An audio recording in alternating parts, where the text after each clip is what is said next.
Trade République, la banque pour mieux dépenser, épargner et investir présente Sud Radio, les incontournables de l'argent.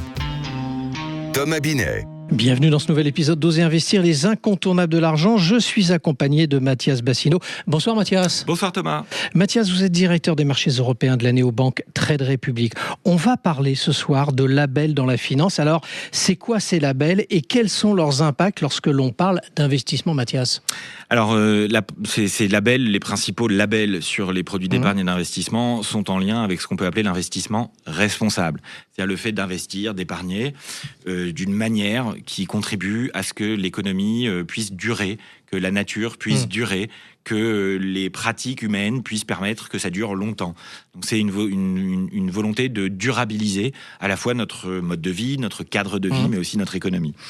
Les deux principaux sont le label en France ISR pour investissement socialement responsable. Voilà, c'est décerné dans un cadre fixé par l'État. Il y a 940 fonds qui sont concernés par ce label, avec plus de 800 milliards d'euros d'argent investi, donc c'est un enjeu énorme. Vous avez aussi le label Greenfin, lancé en 2015 pour garantir que les fonds sont utilisés pour la transition énergétique et écologique. Vous avez les produits financiers labellisés PAB, pour les accords de Paris, les accords de Paris de 2015, donc les entreprises se sont engagées à les respecter.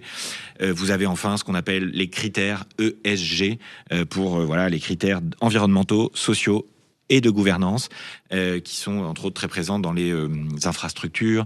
Il y a tous ces labels-là. C'est bien, mais je trouve qu'il y en a beaucoup et qu'on n'y voit pas toujours très clair. Oui, si je vous entends bien, ce sont aussi des fonds qui sont plutôt thématiques. Alors c'est la perception par le grand public que ces fonds-là sont des fonds limités à l'investissement dans des entreprises qui s'occupent de transition écologique, par exemple. C'est pas le cas. C'est pas tout à fait le cas parce qu'en fait, aujourd'hui, l'immense majorité des entreprises ont intégré dans leurs pratiques ces fameux critères, ces critères ESG, c'est souvent comme ça qu'on les appelle.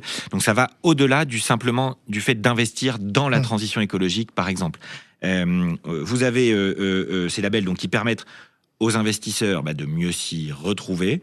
Le point que je souligne quand même, c'est que la plupart de ces labels sont d'une grande complexité. Et cette complexité ne favorise pas la démocratisation. Je prends toujours le même exemple. Quelque chose qui a bien marché pour l'alimentation, c'est quand même le Nutri-Score. Le Nutri-Score, c'est facile, c'est de A à E, c'est du vert au rouge, tout le monde le voit, tout le monde s'y retrouve, tout le monde comprend. J'attends que les pouvoirs publics européens, parce que c'est à l'échelle européenne que ça doit se jouer, puissent créer enfin ce Impact Score, appelons-le comme ça, des produits financiers. Ça va nécessiter du courage politique, parce que ça fait plus de 10 ans que les autorités européennes discutent de ces fameux critères sans arriver à un accord. Donc, il y a un moment donné, il faudra simplifier pour de l'efficacité. Oui, mais donc, Mathias, malgré tout, c'est quand même une aide à l'investissement, mais sont-ils plus ou moins performants que ceux qui n'ont pas ces labels ?